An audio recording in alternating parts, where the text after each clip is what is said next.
ഇതുവരെ ഒരു ഡെപ്യൂട്ടി സ്പീക്കറെ തിരഞ്ഞെടുത്തിട്ടില്ല. തിരഞ്ഞെടുപ്പ് കഴിഞ്ഞിട്ട് ഇപ്പോൾ എത്ര കാലമായി? അടുത്ത തിരഞ്ഞെടുപ്പ് വരാൻ പോകും. സാധാരണ അവിടുത്തെ ഒരു കൺവെൻഷൻ എന്ന് പറഞ്ഞാൽ പ്രതിപക്ഷത്തുള്ള ഏറ്റവും വലിയ പ്രതിപക്ഷ കക്ഷിയുടെ, അപ്പോൾ കോൺഗ്രസിൻ്റെ ആൾ വരണം. നിലവിലിരിക്കുന്ന ഭരണകക്ഷിക്ക് ഒരു പക്ഷേ അത് താല്പര്യമില്ലായിരിക്കാം. പക്ഷേ അവർക്ക് ഫോളോ ചെയ്യാവുന്ന പ്രസിഡൻ്റ് ഉണ്ട്. ഒരു രാഷ്ട്രം ഒരു തിരഞ്ഞെടുപ്പ്, അതിനെക്കുറിച്ച് എന്താണ് താങ്കളുടെ അഭിപ്രായം? എൻ്റെ അഭിപ്രായത്തിൽ അത് പ്രായോഗികമല്ല എന്നുള്ളതാണ്. കാരണം ഇപ്പോൾ പാർലമെൻറ്റ് ഇലക്ഷൻ നടക്കണം, ഇപ്പോൾ ലോക്സഭയിലേക്ക്. അപ്പോൾ ആ സമയത്ത് എല്ലാ അസംബ്ലികളും പിരിച്ചുവിട്ട് ഇലക്ഷൻ നടത്തേണ്ടി വരും. അല്ലെങ്കിൽ പിന്നെ അതിന് അർത്ഥമില്ല. കൂടെയുള്ള ഇലക്ഷൻ മോശമാണ് എന്നുള്ള അഭിപ്രായം എനിക്കില്ല. ജനപ്രതിനിധികൾ തിരഞ്ഞെടുപ്പതിന് ശേഷം ജനങ്ങളിൽ നിന്ന് ക്രമേണ അകന്നു പോകുന്ന ഒരു അനുഭവമാണുള്ളത്. രാജ്യസഭയുടെ പ്രാധാന്യം കുറയ്ക്കാനുള്ളൊരു ശ്രമം, ബോധപൂർവമായൊരു ശ്രമം നടക്കുന്നുണ്ടോ എന്ന് സംശയിക്കുന്ന കാര്യങ്ങളാണ് ഇപ്പോൾ സംഭവിച്ചുകൊണ്ടിരിക്കുന്നത്. ബില്ല് രാജ്യസഭയെ ഒഴിവാക്കാൻ വേണ്ടി മണി ബില്ലെന്ന് പറഞ്ഞ് നിർവചിക്കുക. അത് യഥാർത്ഥത്തിൽ മണി ബില്ലെന്ന് വിശേഷിപ്പിക്കാൻ കഴിയാത്തൊരു ബില്ലായിരിക്കും. അപ്പോൾ അതിൻ്റെ ഫലമായിട്ട് എന്ത് പറ്റുന്നു? രാജ്യസഭയ്ക്ക് അതിൽ അഭിപ്രായം പറയാനുള്ള അവസരം നഷ്ടമാകുന്നു. അപ്പോൾ ഇത് ആരോഗ്യകരമായ ഒരു പ്രവണതയാണോ? തീർച്ചയായിട്ടും അല്ല. രാജ്യസഭയുടെ റോള് സ്റ്റേറ്റുകളുടെ കാര്യങ്ങൾ കൂടുതൽ അവിടെ ചർച്ച ചെയ്യപ്പെടും എന്നുള്ളൊരു സങ്കല്പമായിരുന്നു ആദ്യം ഉണ്ടായിരുന്നത്. 5 വർഷത്തിൽ ഒരു തവണ പോലും എണീറ്റ് നിന്ന് ഒന്നും പറയാത്ത എം പിമാർ നമുക്കുണ്ട്. അവരെ പറഞ്ഞു വിട്ടിട്ട് എന്ത് കാര്യം? ഇപ്പോൾ അവിടെ വരുന്ന ബില്ലുകൾ വായിച്ച് മനസ്സിലാക്കാൻ കഴിഞ്ഞില്ലെങ്കിൽ പിന്നെ എന്ത് കാര്യം?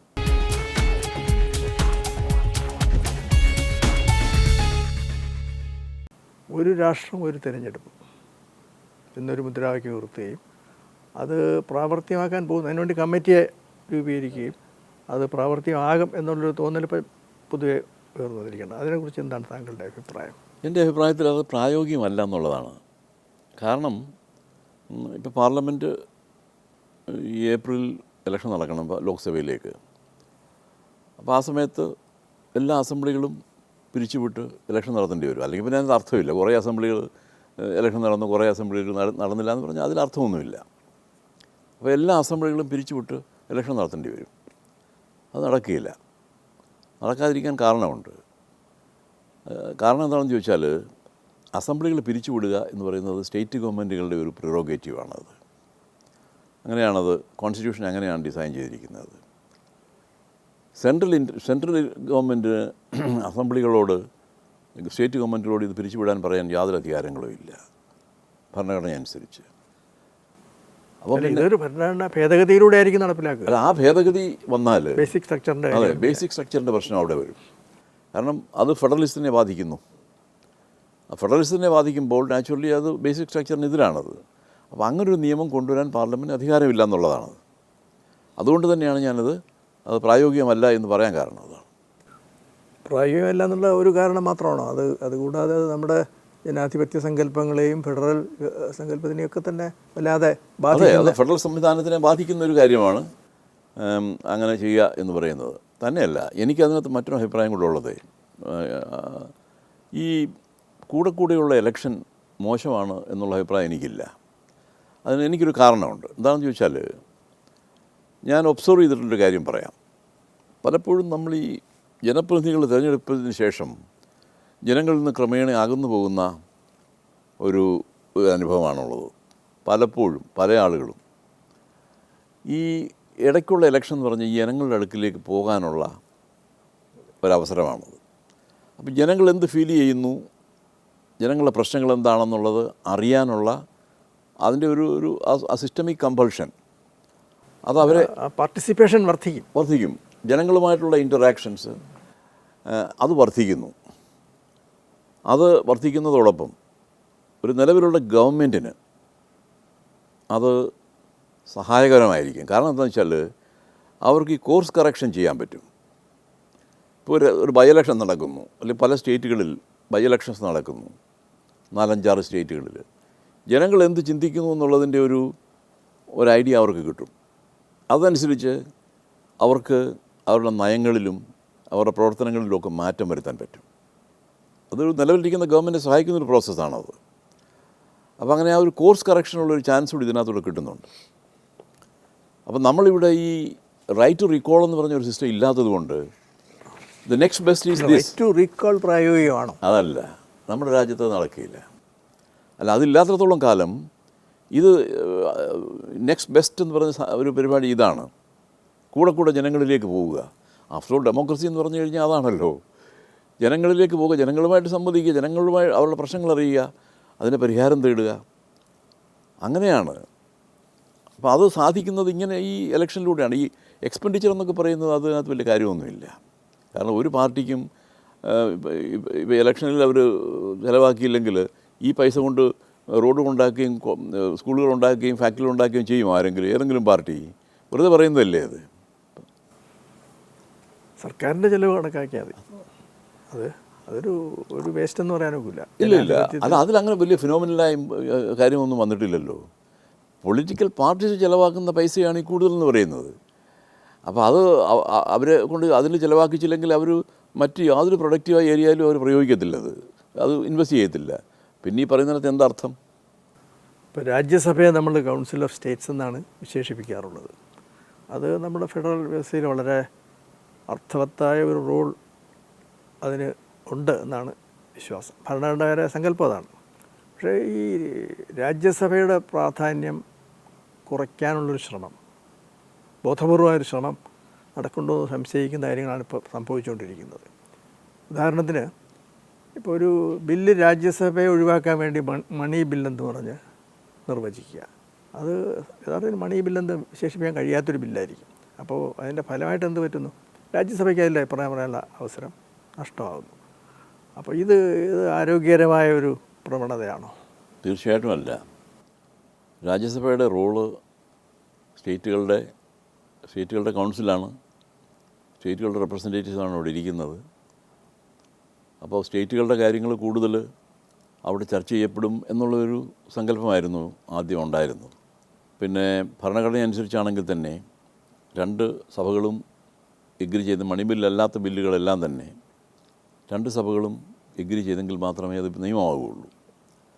ഭരണഘടനയാണെങ്കിൽ ഓരോ ഹൗസിലും ആ സ്പെഷ്യൽ മെജോറിറ്റി ആവശ്യമാണ് ഭരണഘടന ഭേദഗതികൾക്ക്. അപ്പോൾ അങ്ങനെ രാജ്യസഭയ്ക്ക് തുല്യമായ അവകാശങ്ങൾ കൊടുത്തിട്ടാണ് ഈ രണ്ട് സഭകളും ഉണ്ടാക്കിയിരിക്കുന്നത് ഭരണഘടനയിൽ. പിന്നെ മണി ബില്ലിൻ്റെ കാര്യത്തിൽ മാത്രമേ ഉള്ളൂ. കാരണം ഫൈനാൻഷ്യൽ പവേഴ്സ് രാജ്യസഭയ്ക്ക് ഇല്ലാത്തത് കൊണ്ടാണ്.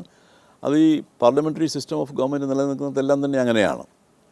കാരണം നേരിട്ടുള്ള ഡയറക്റ്റ്ലി ഇലക്റ്റഡ് ആയിട്ടുള്ള ഹൗസിന് മാത്രമാണ് ഫൈനാൻഷ്യൽ പവേഴ്സ് ആ രീതിയിൽ കൊടുത്തിരിക്കുന്നത്. അതുകൊണ്ടാണത്. പക്ഷേ ഈ പറയുന്ന ഈ കാര്യം അതിന് പ്രധാന കാരണം എന്താണെന്ന് ചോദിച്ചാൽ ഈ ഗവൺമെൻറ് ഭരിക്കുന്ന പാർട്ടിക്ക് ഭൂരിപക്ഷം ഇല്ലാതെ വരുന്ന ഒരവസ്ഥയിലാണ് ഈ പരിപാടി നടത്തുന്നത്. അവർക്ക് ഭൂരിപക്ഷം ഉണ്ടെങ്കിൽ പിന്നെ അവർക്ക് പ്രശ്നമില്ല. അതില്ലാതെ വരുമ്പോഴാണ് ഇങ്ങനെയുള്ള കുറുക്ക് വഴികൾ നേടുന്നത്. എത്രയോ ബില്ലുകൾ മണി ബില്ല് ആയിട്ട് സർട്ടിഫൈ ചെയ്ത് പാസ്സാക്കിയിട്ടുണ്ടെന്നറിയാം. ഈവൻ റെപ്രസെൻറ്റേഷൻ ഓഫ് പീപ്പിൾ ആക്ടിലുണ്ടായിരുന്ന അമെൻമെൻറ്റ് പോലും മണി ബില്ലായിട്ട് സർട്ടിഫൈ ചെയ്ത് കൊടുത്തിട്ടുണ്ട്. ഫൈനാൻസ് ബില്ലിൽ റെപ്രസെൻറ്റേഷൻ ഓഫ് പീപ്പിൾ ആക്ടിലെ പ്രൊവിഷൻ കയറ്റുക എന്ന് പറഞ്ഞു കഴിഞ്ഞാൽ അത് ഒരിക്കലും നമുക്ക് ചിന്തിക്കാൻ പറ്റാത്തൊരു കാര്യമാണ്.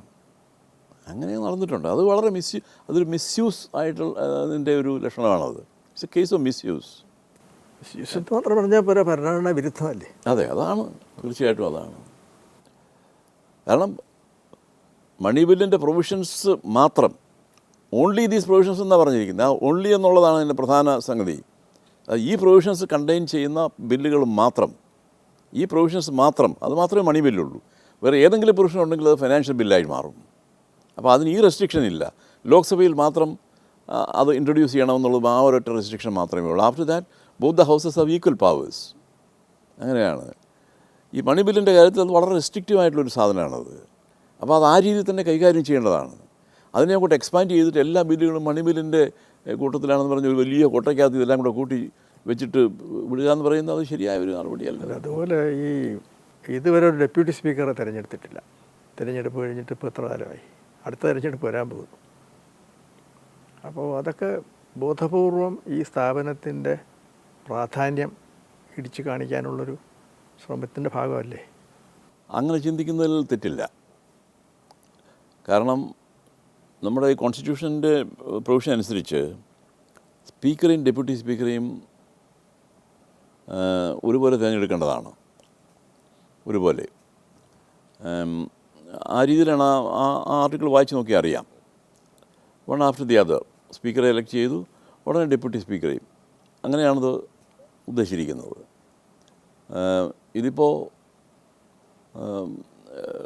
ഹൗസ് ഷാൽ എലക്ട് എന്നാണ് പറഞ്ഞിരിക്കുന്നത്. House shall elect. അപ്പോൾ അതൊരു മാൻഡേറ്ററി പ്രൊവിഷനാണത്. പക്ഷേ അവരത് കണക്കാക്കിയിട്ടില്ല, ചെയ്തിട്ടുമില്ല. അപ്പോൾ എൻ്റെ ഒരു അഭിപ്രായത്തിൽ ഞാനൊരാളിനോട് സജസ്റ്റ് ചെയ്തതാണ്, move a resolution in the house urging the speaker to fix the date. Rule അനുസരിച്ച് speaker shall fix the date എന്നാണ്. സ്പീക്കറുടെ റൂളാണ് അവിടെ. Speaker shall fix the date. അപ്പോൾ പിന്നെ സ്പീക്കറോട് പറയുക, ഹൗസ് അഭ്യർത്ഥിക്കുക. അതിനകത്ത് there is nothing illegal or anything. സ്പീക്കറോട് അഭ്യർത്ഥിക്കുക, you please fix the date. അപ്പോൾ സ്പീക്കർ ഫിക്സ് ചെയ്ത് കഴിഞ്ഞാൽ തീർന്നില്ലേ, പിന്നെ ഇലക്ഷൻ നടന്നല്ലേ പറ്റുള്ളൂ. സ്പീക്കർ ഫിക്സ് ചെയ്യണ്ടേ? പക്ഷേ അത് ആൾ മൂവ് ചെയ്യാൻ പോലും തയ്യാറായില്ല. സ്പീക്കറുടെ ആബ്സെൻസിൽ സ്പീക്കറുടെ എല്ലാ അധികാരങ്ങളും ചുമതലകളും നിർവഹിക്കേണ്ട ഒരാളല്ലേ ഡെപ്യൂട്ടി? അതെ, അതുകൊണ്ടായിരിക്കാം വേണ്ടെന്ന് വെച്ചത്. അല്ല, ആർക്കറിയാം. വിശ്വാസമുള്ള ഒരാളെ എലക്ട് ചെയ്യാമല്ലോ അവർക്ക്. അതിനുള്ള ഭൂരിപക്ഷമുള്ള സാധാരണ ഇവിടുത്തെ ഒരു കൺവെൻഷൻ എന്ന് പറഞ്ഞാൽ പ്രതിപക്ഷത്തുള്ള ഏറ്റവും വലിയ പ്രതിപക്ഷ കക്ഷിയുടെ, അപ്പോൾ കോൺഗ്രസിൻ്റെ ആൾ വരണം. ഒരു പക്ഷേ ഇന്നത്തെ നിലവിലിരിക്കുന്ന ഭരണകക്ഷിക്ക് ഒരു പക്ഷേ അത് താല്പര്യമില്ലായിരിക്കാം. പക്ഷേ അവർക്ക് ഫോളോ ചെയ്യാവുന്ന പ്രസിഡൻ്റ് ഉണ്ട്. കാരണം ഫ്രണ്ട്ലി ഓപ്പോസിഷൻ പാർട്ടിയിൽ നിന്ന് എടുത്തിട്ടുണ്ട് നേരത്തെ, അങ്ങനെയൊക്കെ വന്നിട്ടുണ്ട്. അതൊക്കെ ആകാം. അവർ ഈ പ്രസിഡൻസ് ഒക്കെ ഉണ്ട്, അവർക്ക് ഫോളോ ചെയ്യാം. പക്ഷേ എന്തുകൊണ്ട് അവരതിന് തയ്യാറാവുന്നില്ല? അപ്പോൾ അത് ജയകുമാർ പറഞ്ഞതുപോലെ ഒരുപക്ഷെ ആ ഒരു ഇൻസ്റ്റിറ്റ്യൂഷൻ്റെ പ്രാധാന്യം കുറച്ചുകൊണ്ട് വരാനുള്ള ഒരു ശ്രമത്തിൻ്റെ ഭാഗമായിട്ട് അതിനെ ഇൻ്റർപ്രിറ്റ് ചെയ്തുകൂടാ സാധിക്കുന്നതാണ്. നമ്മൾ ആലോചിക്കുമ്പോൾ അതിനുള്ള സാധ്യത വളരെ കൂടുതലാണ്. ഒരു ചോദ്യം കൂടി ചോദിച്ചോട്ടെ. ഈ നമ്മുടെ പാർലമെൻറ്റ് പ്രതിപക്ഷം അതിൻ്റെ ചുമതല ശരിയായി നിർവഹിക്കുന്നതായിട്ട് താങ്കൾക്ക് തോന്നിയിട്ടുണ്ടോ? അത് എനിക്കെതിരെ സമീപകാല ചരിത്രം അല്ല, പഴയ കാലത്തെ അല്ല. എനിക്കെതിരായിട്ട് ആരെങ്കിലും വല്ല പ്രിവിലേജ് മോഷൻ മൂവ് ചെയ്യുമോ എന്നുള്ളതാണ് സംശയം. ഞാൻ ഉത്തരം പറഞ്ഞു കഴിഞ്ഞാൽ പ്രതിപക്ഷത്തിൻ്റെ പൊതുവായിട്ടുള്ളൊരു ഒരു പെർസെപ്ഷൻ എന്ന് പറയുന്നത് പ്രതിപക്ഷം ബലഹീനമായി പോയി ഒരു ആരോപണം, ഒരു ഇംപ്രഷനുണ്ട്. പ്രതിപക്ഷം നമ്മൾ ഉദ്ദേശിച്ച രീതിയിൽ സജീവമായിട്ടില്ലെന്നും ഇഫക്റ്റീവായിട്ടില്ലെന്നും ഒരു തോന്നൽ വന്നിട്ടുണ്ട്. അതിന് പല കാരണങ്ങളുമുണ്ട്. ഒരു കാരണം ഈ ഭാഷ ഒരു ഫാക്ടറാണ് അവിടെ. ഇപ്പോൾ അവിടെ ഒന്നുകിൽ ഇംഗ്ലീഷ് അല്ലെങ്കിൽ ഹിന്ദി, ഈ രണ്ടിലേതെങ്കിലും ഉണ്ടെങ്കിൽ മാത്രമേ അവിടെ രക്ഷപ്പെടാൻ പറ്റുള്ളൂ. അപ്പം നമ്മൾ കണ്ടിട്ടുള്ള ഒരു കാര്യം, ഈ അവനവൻ്റെ റീജിയണൽ ലാംഗ്വേജിൽ ശക്തമായിട്ട് ഉപയോഗിക്കാവുന്ന, ആ ഭാഷ ഉപയോഗിക്കാവുന്ന നല്ല വാഗ്മികൾ അവർ പോലും അവിടെ എലക്ട് ചെയ്ത് വന്നു കഴിയുമ്പോൾ അവർക്ക് പിന്നെ ഇതൊരു വലിയ റെസ്ട്രിക്ഷനാണ്. ഈ രണ്ട് ലാംഗ്വേജിൽ ഏതെങ്കിലും മാത്രമേ ഉപയോഗിക്കാൻ പറ്റുള്ളൂ. അത് ഉപയോഗിച്ചിട്ടില്ലെങ്കിൽ, അതിൽ ഭംഗിയായിട്ട് പ്രസൻറ്റ് ചെയ്യാൻ പറ്റിയില്ലെങ്കിൽ പിന്നെ നിഷ്പ്രഭമായിപ്പോയി. അവരുടെ ഒരു പെർഫോമൻസ് പിന്നില്ല. അങ്ങനെയുള്ളൊരു സിറ്റുവേഷൻ അവിടെ ഉണ്ടാകും. അത് പ്രതിപക്ഷത്തിന് മാത്രമുള്ളൊരു പ്രശ്നമല്ലല്ലോ. അല്ല, പ്രതിപക്ഷത്തിൻ്റെ പുറത്ത് പറഞ്ഞാൽ പ്രതിപക്ഷത്തിൻ്റെ ആ ഒരു വീക്ക്നെസ് അത് കൂടുതൽ ഒബ്വിയസ് ആവുന്നു. മറ്റവരുടെ പ്രശ്നം അതൊന്നുമില്ല. അവരിപ്പം ആരും പ്രസംഗിച്ചില്ലെങ്കിലും പ്രശ്നമൊന്നുമില്ല. ഇവിടെ അതല്ലല്ലോ. ഇവിടെ പെർഫോമൻസ് ഓറിയൻറ്റഡ് ആയിട്ടുള്ളൊരു സംഗതിയാണ്. ഇവർ പെർഫോം ചെയ്തെങ്കിലേ ശരിയാവുള്ളൂ. അപ്പോൾ ആ പെർഫോമൻസിന് തടസ്സമായിട്ട് നിൽക്കുന്നത് ഒന്ന് ലാംഗ്വേജ് ഉണ്ട്. അത് നമ്മൾ ഡിനൈ ചെയ്തിട്ട് കാര്യമില്ല. ലാംഗ്വേജ് ഉണ്ട്. അതൊരു പ്രധാന കാരണമായിട്ട് ഞാൻ കാണുന്നത്.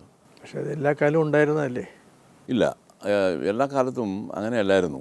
ഇപ്പം 70കളിലും 80കളിലും ഒക്കെ പ്രതിപക്ഷത്തുണ്ടായിരുന്ന ആളുകളെന്ന് പറഞ്ഞു കഴിഞ്ഞാൽ നല്ല വാഗ്മികളായിരുന്നു ആ ഭാഷകളിൽ. ഇപ്പം ഇംഗ്ലീഷ് ഭാഷയിലൊക്കെ വളരെ അസാമാന്യമായ ഈ ഓററ്റോറിക്കൽ സ്കിൽ ഉണ്ടായിരുന്ന ആളുകളുണ്ടായിരുന്നു. അപ്പോൾ അതാണ് അവരുടെ ആ പ്രതിപക്ഷത്തിൻ്റെ ഒരു ശക്തി എന്ന് പറഞ്ഞാൽ അതായിരുന്നു. ഇപ്പം ഇന്ദിരാഗാന്ധിക്ക് 3-2 ഭൂരിപക്ഷം കിട്ടി അധികാരത്തിൽ വന്നപ്പോൾ പ്രതിപക്ഷം ചുരുങ്ങി എണ്ണത്തിൽ. പക്ഷേ ആ ചുരുങ്ങിയ പ്രതിപക്ഷം അവരുടെ പ്രവർത്തനങ്ങളിലൂടെ ഗവൺമെൻറ്റിനെ സൂചിമനയിൽ നിർത്തിക്കൊണ്ടിരുന്നു. എണ്ണമല്ല കാര്യം, എണ്ണമല്ല ക്വാളിറ്റി. അതൊരു പ്രധാന കാര്യമാണത്. അതാണ് അത്. പക്ഷേ പൊളിറ്റിക്കൽ പാർട്ടികൾ ശ്രദ്ധിക്കേണ്ട ഒരു പ്രശ്നമാണത്. കാരണം സെലക്ട് ചെയ്യുമ്പോൾ പാർലമെൻറ്റിലേക്കാണല്ലോ പോകുന്നത്.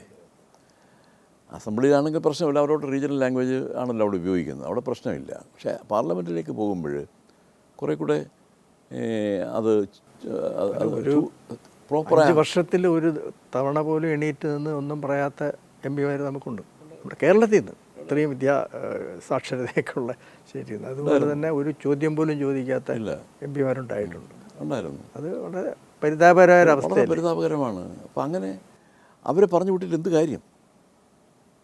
അതാണ് ഇപ്പം അവിടെ വരുന്ന ബില്ലുകൾ വായിച്ച് മനസ്സിലാക്കാൻ കഴിഞ്ഞില്ലെങ്കിൽ പിന്നെ എന്ത് കാര്യം? ഫൈനാൻസ് ബില്ലെന്ന് പറഞ്ഞാൽ എന്താണെന്ന് അറിയാൻ വയ്യാത്ത ധാരാളം ആൾക്കാർ ഇപ്പോഴും ഉണ്ട്. പിന്നെ ഒരു കാര്യം, നമ്മുടെ ഈ ഡീലിമിറ്റേഷൻ വരും എന്നുള്ളൊരു ഇതിപ്പം വന്നിട്ടുണ്ട്. അങ്ങനെ ഡീലിമിറ്റേഷൻ വരികയാണെങ്കിൽ നമ്മുടെ കേരളം പോലുള്ള സംസ്ഥാനങ്ങൾക്ക് അത് ദോഷകരമായി വരില്ലേ? അതിനെക്കുറിച്ചൊരു ഡീറ്റെയിൽഡായ സ്റ്റഡി ഞാൻ നടത്തിയിട്ടില്ല. പക്ഷേ ഈ കോൺസ്റ്റിറ്റ്യൂഷനിലുള്ള ആ ഒരു ആർട്ടിക്കിൾ എടുത്ത് ഏതാണ് 82 83 ഏത് ആണെന്ന് ഞാൻ ഓർക്കുന്നില്ല വ്യക്തമായിട്ട്.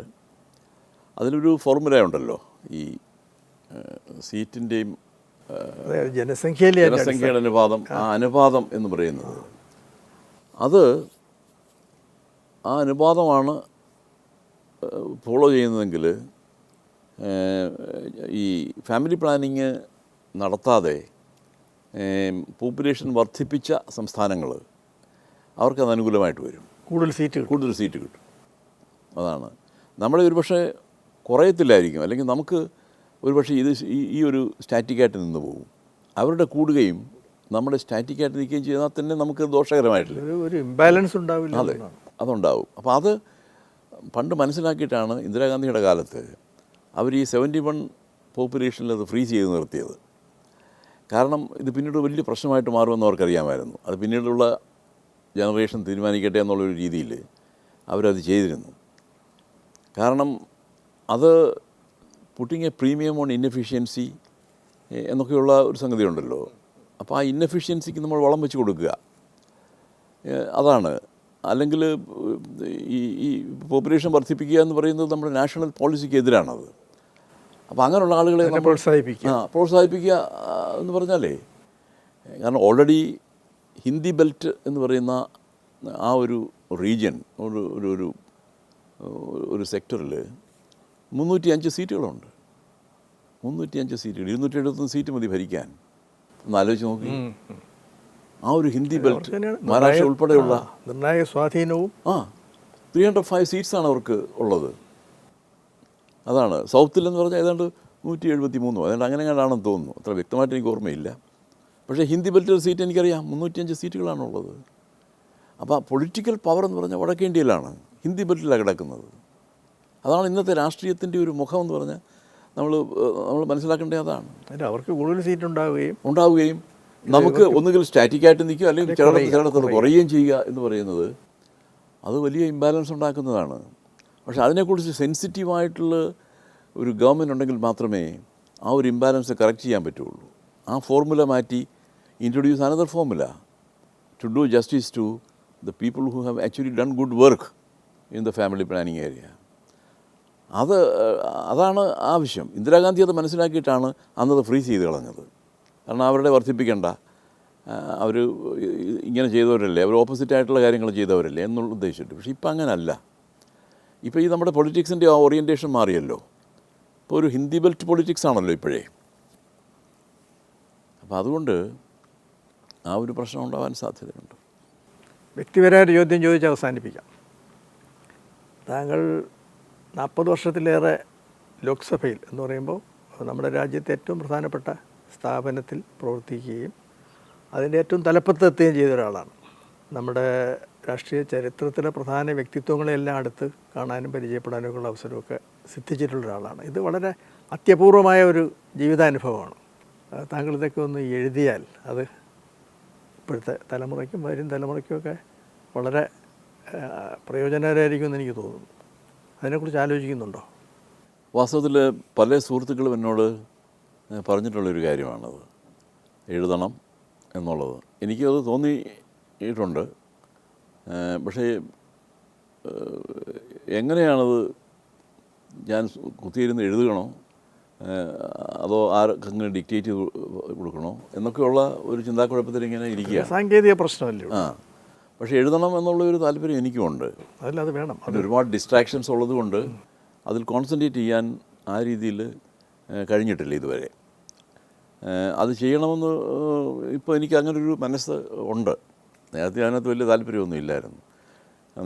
ഞാൻ ഒരു സമയത്ത് ഈ ലോക്സഭയുടെ നടപടിക്രമങ്ങൾ എല്ലാം ഇപ്പം കോളൻ ശക്തർ ഒരു അതോറിറ്റേറ്റീവ് ബുക്കാണ്, ഞാനത് റിവൈസ് ചെയ്തിട്ടുണ്ട്. 6th എഡിഷൻ ഞാൻ റിവൈസ് ചെയ്തതാണ്. ഒക്കെ ആണെങ്കിലും അതിനകത്ത് ഒരുപാട് ഒമിഷൻസ് ഉണ്ട്. പല സംഗതികളും അതിനകത്ത് കൂടുതൽ ചെയ്തിരിക്കുന്നത് പറഞ്ഞാൽ സ്റ്റേറ്റിംഗ് ദി ഒബ്വിയസ്, അതാണ് അതിനകത്ത് ചെയ്തിരിക്കുന്നത്. അതുകൊണ്ടായില്ലല്ലോ പല ക്രിയേറ്റീവായിട്ടുള്ള പല സൊല്യൂഷൻസും നമുക്ക് കൊടുക്കാൻ കഴിയും പലതും അനലൈസ് ചെയ്യുമ്പോൾ. അങ്ങനെയുള്ള ആ ഒരു അപ്രോച്ച് അതിനകത്തില്ല. അതിനകത്ത് നടന്നിട്ടുള്ള കാര്യങ്ങൾ അതുപോലെ പറയുക എന്നുള്ളത് കവിഞ്ഞ് വേറെ ഒന്നും അതിനകത്ത് ഇല്ല. പിന്നെ നല്ല റെഫറൻസ് ധാരാളം അതിനകത്ത് അല്ല, അത് തീർച്ചയായിട്ടും ഇതൊരു ആധികാരിക ഒരു ഗ്രന്ഥം, അതിനെക്കുറിച്ച് ആലോചിക്കാം. പക്ഷേ ഞാൻ സൂചിപ്പിച്ചത് താങ്കളുടെ വ്യക്തിപരമായ അനുഭവങ്ങളും ആളുകറിയാൻ സാധാരണ വായനക്കാർക്ക് വായിക്കാനും മനസ്സിലാക്കാനും താല്പര്യമുള്ള വിഷയങ്ങൾ ഉൾക്കൊള്ളിച്ചുകൊണ്ടുള്ള ഒരു ആത്മകഥയുടെ രൂപത്തിൽ. അതെ, അങ്ങനെ ചെയ്യണമെന്നാണ് പലരും പറഞ്ഞിരിക്കുന്നത് ആ രീതിയിൽ. കാരണം ഈ അനുഭവങ്ങളെന്ന് പറഞ്ഞാൽ ഇത് വെളിയിലെങ്ങും ആർക്കും കിട്ടാത്തൊരു അനുഭവങ്ങൾ. അത് പാർലമെൻറ്റ് എന്ന് പറയുന്നത് ഞാൻ പറഞ്ഞ അത്യപൂർവമായ അനുഭവ സമ്പത്ത്. അതെ, അപ്പോൾ ആ രീതിയിൽ ചിന്തിക്കണം എന്ന് എനിക്ക് തോന്നിപ്പോഴും. അപ്പോൾ ഇത്രയും നേരം നമ്മളുമായിട്ട് ഈ വിഷയങ്ങളെക്കുറിച്ച് സംസാരിക്കാനും താങ്കളുടെ അനുഭവ സമ്പത്ത് പങ്കുവയ്ക്കാനും സന്നദ്ധത കാണിച്ചതിൽ സഭാ ടി വിക്ക് വേണ്ടി ഞാൻ അങ്ങയോട് നന്ദി പറയുന്നു. നമുക്കിനി ഇതുപോലുള്ള സന്ദർഭങ്ങൾ ഉണ്ടാകട്ടെ എന്ന് ആഗ്രഹിക്കുന്നു.